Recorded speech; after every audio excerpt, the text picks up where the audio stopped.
Our subject is light and power from God. Y nuestro tema es luz y poder de Dios. Y lo que yo quisiera hacer en este tiempo que tenemos disponible es revisar diferentes versículos a partir del versículo 9 de una forma simple, expositiva, porque estas son palabras maravillosas y tienen tanto que enseñarnos al respecto de Dios y de nosotros y el camino y la forma de la salvación. No voy a dar encabezados, iremos avanzando versículo a versículo y, como ya dije, de forma simple, expositiva, estudiando directamente estas palabras inspiradas en el Evangelio de Juan. Entonces, en el versículo 9, primero que nada vemos lo de la luz verdadera, quien es Cristo. Cristo era la luz verdadera. Verdadera en el sentido de que es de forma genuina, es genuino.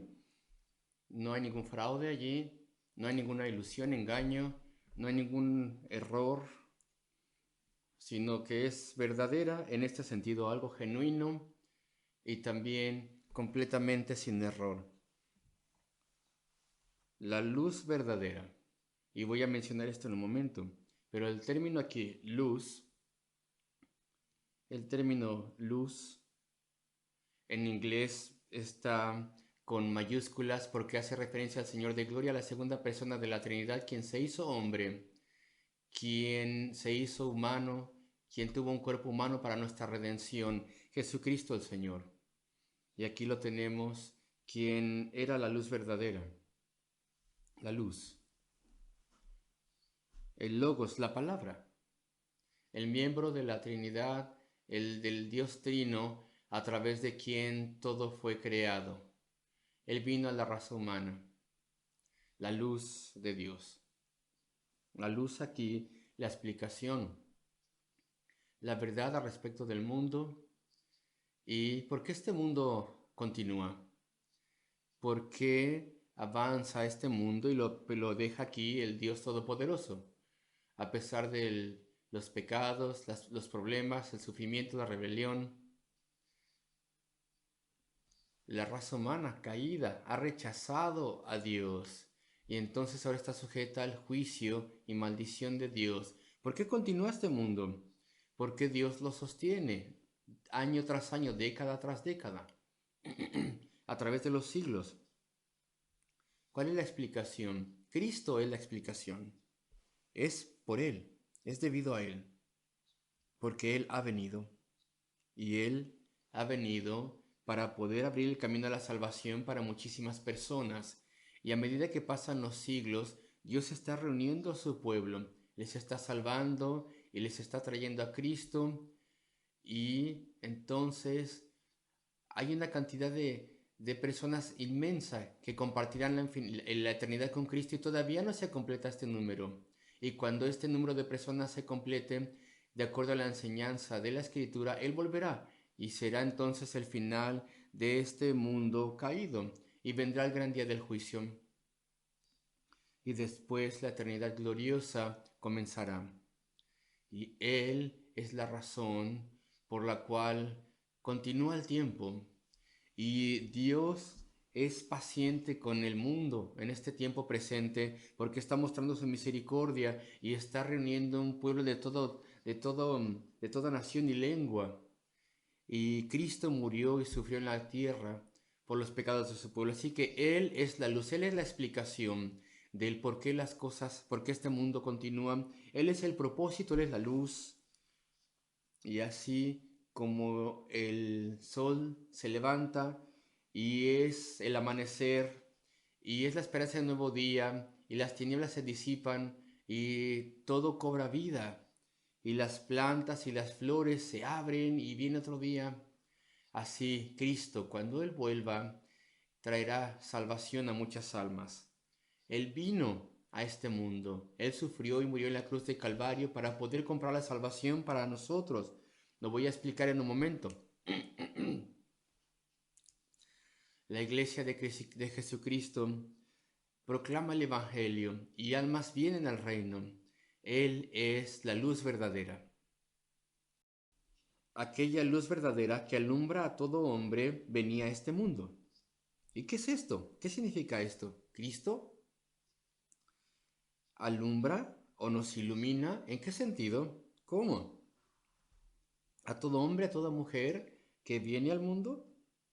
Bueno, en diferentes formas. Primero que nada, claro, como creador y como el Señor de la vida, es a través de Cristo que todo hombre y mujer tiene el poder de la razón, de raciocinio, tiene la capacidad de pensar y estamos muy por encima de los animales y tenemos razón y pensamos, tenemos raciocinio y se nos da la capacidad del raciocinio, esta capacidad de pensar y procesar y tener luz y entendimiento. Y esto es debido a Cristo.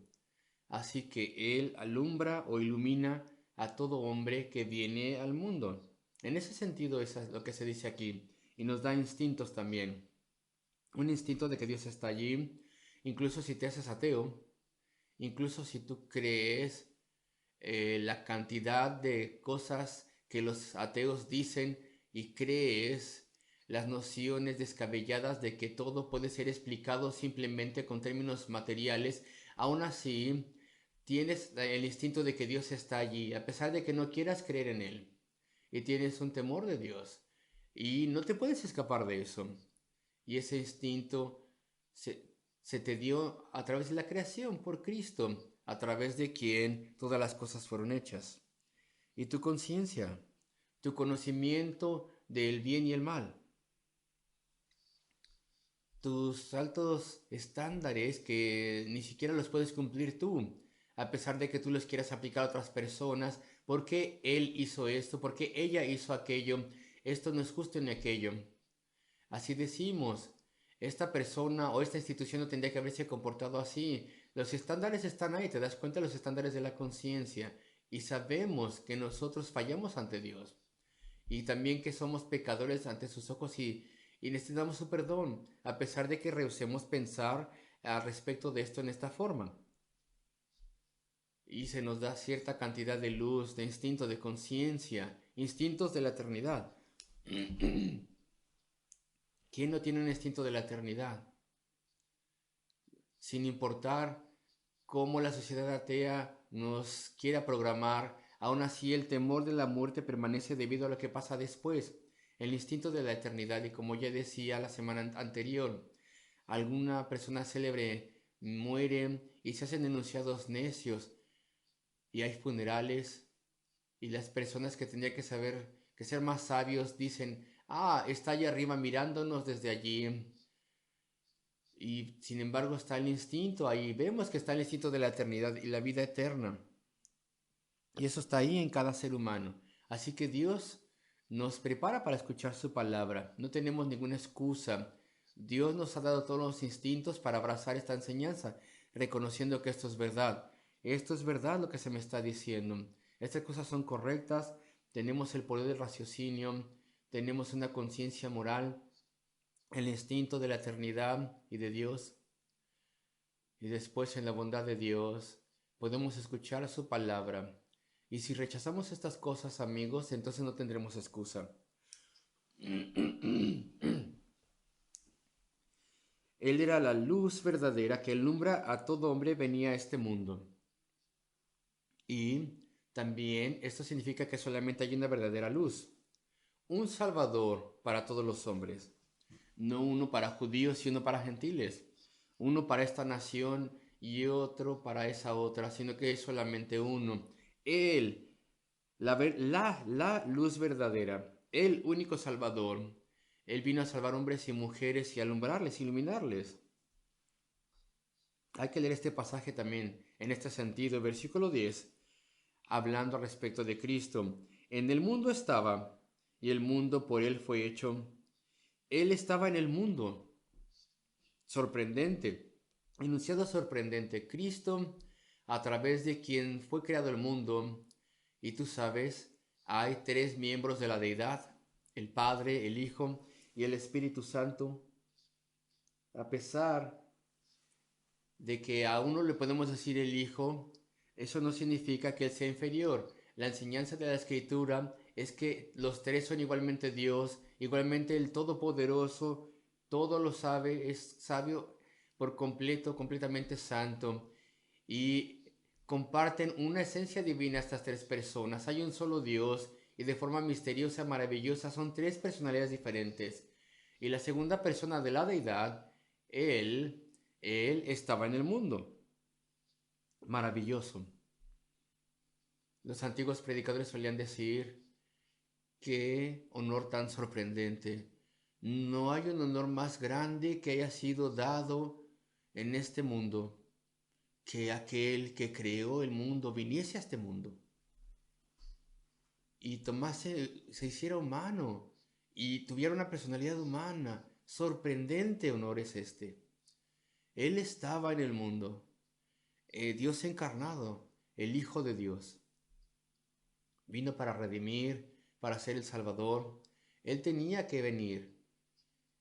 No podía lograrse esto de ninguna otra forma. La salvación no podía lograrse a través de ninguna otra forma, sino solamente mediante el hecho de que un miembro de la deidad eterna viniese al mundo de tiempo y se hiciese humano, y eso es debido a la perfección de Dios. ¿Tú sabías esto? Las perfecciones o la perfección de Dios significa que no se puede contradecir a su propio ser perfecto. Por ejemplo, Dios no puede mentir, porque Él es verdad. Él no puede mentir. Si Él mintiera, pues ya dejaría de ser Dios. Dejaría de ser perfecto. Dios no puede fallar. Dios no puede caer. Dios es todo. En sus atributos es poderoso, es eterno, es infinito, es inmenso, es más allá de lo que se puede medir. Es espiritual, es divino, todo lo sabe, es todopoderoso, por completo, sin mancha, santo, perfecto y justo, perfectamente justo. Y Dios en su santo ser revela a nosotros su promesa de destruir el pecado y de castigarlo, destruirlo con su indignación justa y destruirlo de su universo moral eterno. Esa es la intención que Dios tiene. Así que, ¿cómo Él puede perdonar tu pecado? ¿Cómo Él puede dejar que te vayas libre? ¿Cómo puede Él simplemente dejar a un lado tus cosas que has hecho mal, tus pecados? ¿Cómo Él puede dejar a un lado tu pecado y tu orgullo y el mío y tus mentiras y las mías y las crueldades que hayamos hecho? ¿Cómo puede Él dejar a un lado nuestro pecado? Porque eso sería una contradicción de su mismo carácter de destruir y castigar el pecado. La única forma en la que incluso Dios puede hacer esto es que Dios mismo venga a este mundo, que Dios se haga un humano, tenga una identidad humana, de modo que Él pudiera sufrir y morir en nuestro lugar. Y eso es lo que pasó en la cruz del Calvario. Cuando Cristo fue clavado en la cruz del Calvario, algo pasó ahí que ninguna película puede representar, que los seres humanos no pueden entender bien. Él sufrió de forma terrible física, claro, ahí los clavos en sus manos y sus pies y torturado en esa cruz romana, pero no, eso no se podía comparar con lo que él sufrió completamente en su ser, en su alma, cuando Dios el Padre de forma invisible puso sobre su amado Hijo eterno todo el castigo que tendríamos que haber llevado nosotros y vamos a ser perdonados. Nosotros tendríamos que haber llevado este castigo eterno de forma personal. Sin embargo, Él tomó el castigo en su lugar. La expiación sustituta, la muerte redentora de nuestro Señor y Salvador Jesucristo. Así es como Dios compró el derecho de perdonarnos. Él mismo tomó el castigo. Hay una antigua historia que se le dice a los niños de la escuela dominical: queridos amigos, yo no sé si eso pasó o no, pero es una historia que se tenía como ilustración hace muchos años, hace siglos de hecho, al respecto de un rey. en un país mítico donde el hijo era un adulto y él era el que tenía que heredar el trono y era una persona espléndida y amaba a su padre y su padre le amaba a él. De forma profunda se amaban el uno al otro y trabajaban juntos como rey y su hijo y el reinado era exitoso y este país mítico tenía una ley y el hijo sin querer rompió esa ley, la hizo pedazos. Algo pasó, una cosa pasó, una pelea terrible y alguien murió de forma accidental por culpa de las manos de ese hijo. Y la ley era que si eso pasaba de forma accidental o no, la persona responsable tenía que perder sus ojos. Y esa historia decía que el padre no quería que su hijo quedara ciego. Así de grande era su amor, pero la ley tenía que ser cumplida. Decía que el que había hecho eso tenía que perder sus dos ojos. Y el padre dio uno de sus ojos para que lo sacaran y el hijo el otro, de modo que ambos pudieran quedar con vista, y el padre compartió la carga con el hijo. Bueno, es una ilustración débil, de cierta forma, pero es una cosa que puede mostrar un poquito la expiación. Y eso es lo que Dios hizo, lo que Dios hizo cuando Cristo vino y tomó toda nuestra culpabilidad del pecado y sufrió el equivalente absoluto de nuestro castigo. No solamente por una persona, sino por millones y millones de personas, millones y millones de personas a través de todos los siglos del mundo. La muerte expiatoria de Cristo, la verdadera luz, la luz verdadera. Él estaba en el mundo y el mundo por él fue hecho. Y es por eso que él tenía que venir, el creador del mundo, aquel que lo hizo todo. Es su propiedad, es su mundo, por derecho es suyo. Él es el que lo diseñó, él es el que lo hizo. Es de él para hacer lo que él quiera con él. Y nosotros, los miembros de la raza humana, tendríamos que amarle, tendríamos que agradecerle, porque estamos aquí, se nos permite estar aquí, se nos presta este mundo. Oh Dios, te damos gracias por darnos una vida consciente y capacidades y placeres y tantos dones y capacidades y este mundo que nos das. Y en vez de agradecerle, nos deshacemos de él y fingimos que él no está allí. Y desde el principio de los tiempos, el ser humano ha estado intentando decir que el mundo se hizo solo, que no hay un Dios. Eso es lo que el paganismo antiguo decía. Eso es lo que todo el politeísmo histórico hace. Es una explicación para la existencia de este mundo sin un Dios personal que haya diseñado todo. El mundo se hizo solo, dicen ellos, y hay un Dios en toda piedra y en todo árbol, y el desarrollo del panteísmo antiguo también, la idolatría, y decimos es tontería, y verdaderamente tiene el mismo fundamento y la misma intención que la teoría de la evolución moderna, exactamente igual que todo eso, para probar que todo puede ser explicado sin el Dios vivo y personal y soberano que es el diseñador, nuestro Dios. Y el hombre ha hecho eso desde el principio de los tiempos. El mundo fue hecho por él, es suyo por derecho. Pero estamos tan esclavizados de nuestro pecado que no queremos que Dios nos gobierne. No queremos a un Dios a quien tenemos que buscar, un Dios que tiene estándares. Queremos más bien licencia para hacer lo que queramos. Así que nos apartamos de él. Él estaba en el mundo y el mundo fue hecho por él, pero el mundo no le conoció.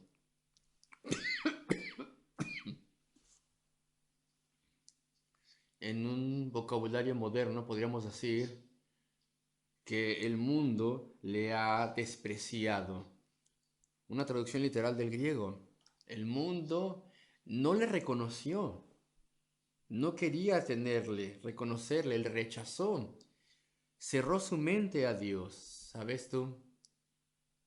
Cuando el apóstol Juan en el Evangelio bajo inspiración utiliza la palabra mundo, casi siempre, no siempre, pero casi siempre la utiliza para describir no tanto el mundo físico como un mundo más bien malvado, un sistema malvado. Más bien eso es lo que describe. Y eso es lo que está diciendo aquí. El puro y santo Hijo de Dios, la segunda persona de la Trinidad, vino a este sistema lamentable ante Dios que es el mundo. Y el mundo por él fue hecho, pero el mundo no le conoció, le despreció. A los suyos vino, versículo 11, eso es más específicamente a los judíos, a los israelitas, vino a los suyos vino, y una vez más podríamos traducir el griego original como decir vino a su tierra natal. Esa sería una buena traducción del original. Y tendría que haberle conocido, era su hogar. Era una raza que había sido entrenada a esperarle, a anhelar que viniese el Mesías, el Redentor. Sabían ellos todo al respecto de ellos, las profecías antiguas, y podríamos pasar toda la noche estudiándolas. Hay muchas, poderosas profecías, y todas fueron cumplidas solamente en Cristo. Y aún así, cuando Él vino, no le recibieron. Literalmente, no se aferraron a Él, no le abrazaron. Esa es la idea aquí. No le recibieron, no le dieron la bienvenida, y el gran verbo es no se aferraron a Él, no le abrazaron. A los suyos vino y los suyos no le recibieron. Dios nos está diciendo bastante aquí. Nos está diciendo, y tenemos que escuchar esto, ¿de acuerdo? Ustedes, hombres y mujeres, están tan en contra de mí, tienen tan grande prejuicio en contra de creer en Dios. Y lo que yo he hecho para demostrar su terquedad y su oposición, he entrenado a través de la historia toda una nación y les he mostrado grandes milagros y les he guiado de forma milagrosa como un pueblo a través de la historia en tiempos antiguos y les he dado profetas y sacerdotes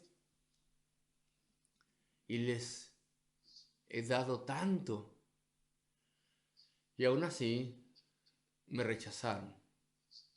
Esa es la raza humana. Es así de mala. Tal vez tú piensas, si yo muriese y Dios estuviera allí y estuviese delante de Él, pues Él diría, voy a traerte al juicio, porque no quieres creer en mí y no quieres venir a mí, no quieres buscarme. Yo diría, sí, pero Dios, es que eso es injusto, porque si tú hubieras mostrado un milagro, pues te hubiera creído en ti. Si hubieras mostrado algo que me hubiera sorprendido, pues hubiera creído en ti. Y Dios dirá, no, no es así. Para demostrar mi justicia absoluta, entrené toda una nación con grandes privilegios y entendimiento y muestras de mi poder y bondad, de bondad solamente para mostrar cuán mala es la raza humana, cuán rebelde es la raza humana. Y ellos no querían volverse a mí. Algunos sí, pero como nación no siguieron a Dios. Y entonces eso se muestra aquí. A los suyos vino y los suyos no le recibieron. Y después, en una parte más positiva, versículo 12, mas a todos los que le recibieron, los que le dieron la bienvenida, aquí es un verbo un poco diferente en el griego. Tantos como, digamos, le abrazaron o se aferraron a ellos les dio poder de ser hechos hijos de Dios, a los que creyeron en su nombre. Este es un versículo maravilloso. Mas a todos los que le recibieron, y muchos de esos judíos no siguieron a las multitudes, sino que sí le recibieron, le abrazaron. Se dijeron a sí mismos, esto es lo que necesitamos. Necesitamos el perdón de Dios. Necesitamos un Salvador. Necesitamos aquel que quitará nuestra culpabilidad y pecado.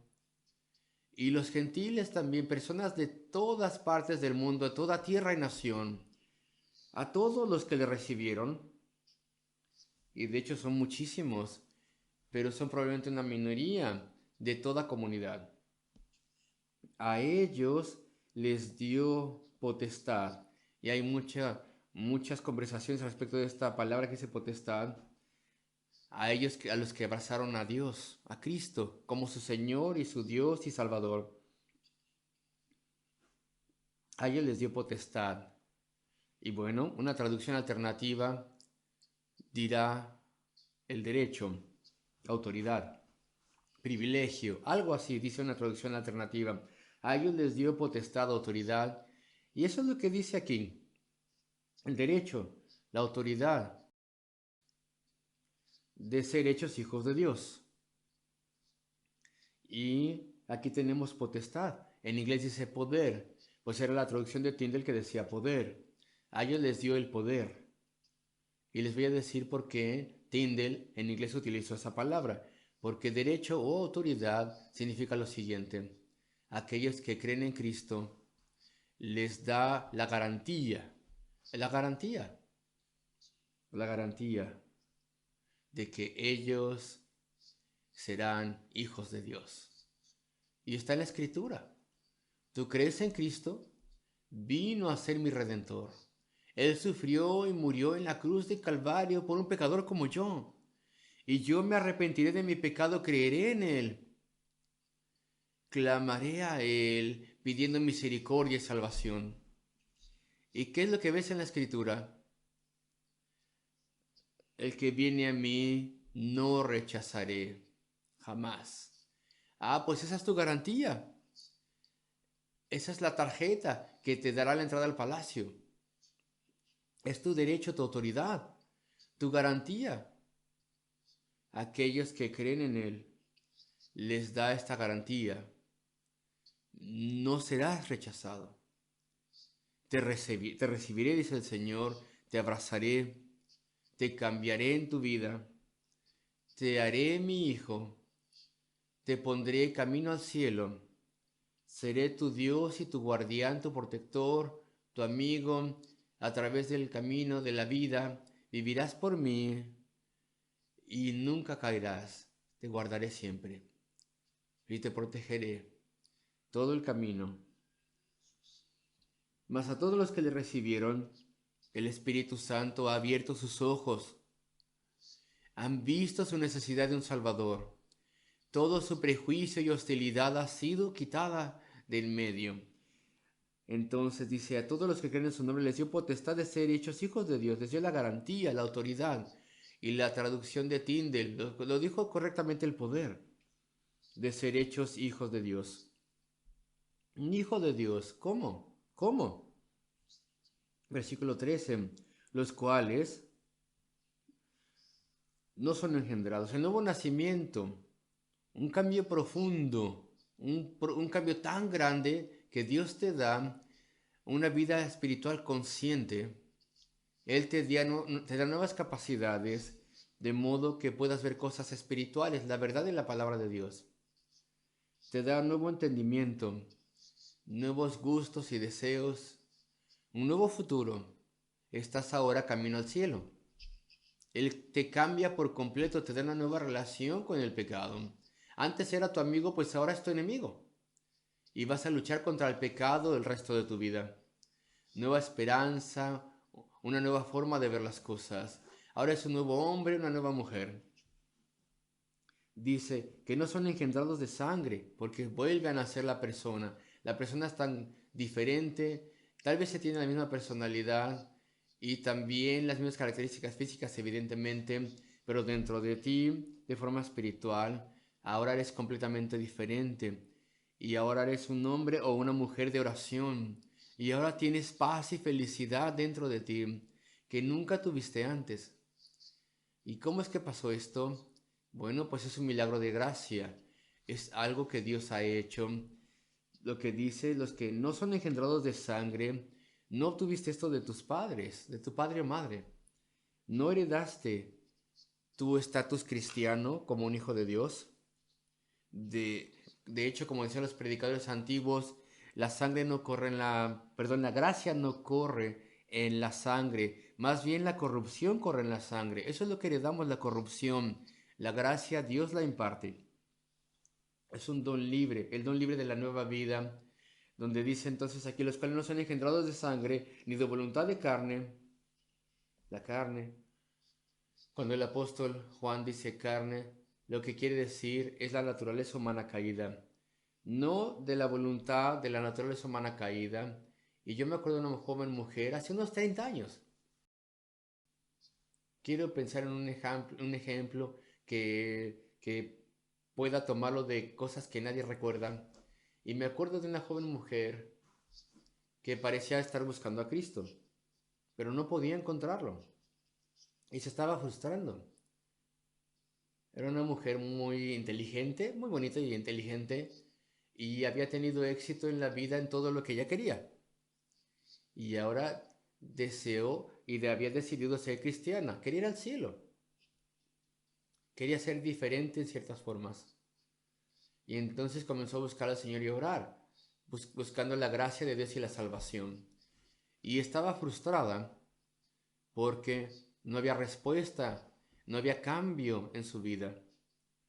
No podía obtener eso. Cualquier cosa que antes quería hacer, se disponía a hacerlo y siempre lo lograba. Cosas académicas, en el mundo, en la sociedad, en lo que sea. Y esto la frustraba bastante. Y después, verdaderamente tuvo una gran convicción y se dio cuenta diciendo, estoy buscando ciertas cosas solamente que yo quiero, pero no quiero verdaderamente que cambien mi vida. No tengo en mi mente el dejar a un lado mis gustos pecaminosos o hábitos pecaminosos. Y no fue sino hasta que se dio cuenta de eso y que verdaderamente se humilló delante del Señor y se arrepintió de sus pecados. Y entonces estuvo abierta a la obra transformadora de Dios en su vida, que Dios escuchó su clamor. No de la voluntad de carne, no porque solamente tú quieres ser salvo a ir al cielo, sino que tienes verdaderamente que querer encontrar al Señor y su perdón y permitir que te cambie, no por la voluntad de la carne, ni tampoco del hombre, versículo 13. Ningún emperador, ningún gobernador, ningún primer ministro, ningún gobierno puede legislar la salvación para nadie. Claro que no. Ningún terapista puede comprar la salvación, asegurar la salvación para ti, sin importar cuán útil pueden ser los terapistas para muchas cosas. Ningún sacerdote puede traerte salvación. Solamente Dios te puede dar salvación. Una vez más, no nacieron de carne, ni voluntad de carne, ni de sangre, ni voluntad de varón, sino de Dios. Quien lee el corazón, Él sabe que te has arrepentido. Él sabe que eres sincero en tu promesa para con Él y Él cambia la vida y te salva. Y leo estos versículos porque ya se acabó mi tiempo. Escúchenlos cuidadosamente, amigos. Cristo, aquella era la luz verdadera que alumbra a todo hombre, venía a este mundo. En el mundo estaba y el mundo por él fue hecho, pero el mundo no le conoció. A lo suyo vino. En tiempos antiguos vino a los judíos y los suyos no le recibieron. Mas a todos los que le recibieron, a los judíos y gentiles, a las personas de todo tiempo y tierra y nación, a ellos, los que creen en su nombre, les dio potestad, garantía de ser hechos hijos de Dios, los que creen en su nombre, los cuales no son engendrados de sangre, ni de voluntad de carne, ni de voluntad de varón, sino de Dios. Queridos amigos, que tú puedas volver a nacer en un sentido verdadero y seas llevado a conocer a Cristo y a caminar con Él. Tienes que tenerle como Salvador, que tú puedas ver tu gran necesidad, de modo que tú seas de Él en este tiempo y para toda la eternidad. Estas son las palabras del Evangelio de Juan y espero que simplemente habiéndolas estudiado tú puedas ver el camino a la salvación, mediante el arrepentimiento y la fe, el camino a la vida eterna. Oremos juntos.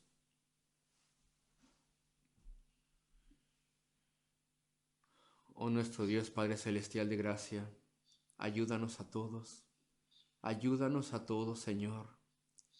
Tráenos a ti, te pedimos, derrite nuestros corazones y tráenos a confiar en Cristo y en su amor maravilloso. Señor, te damos gracias por tan grande Salvador.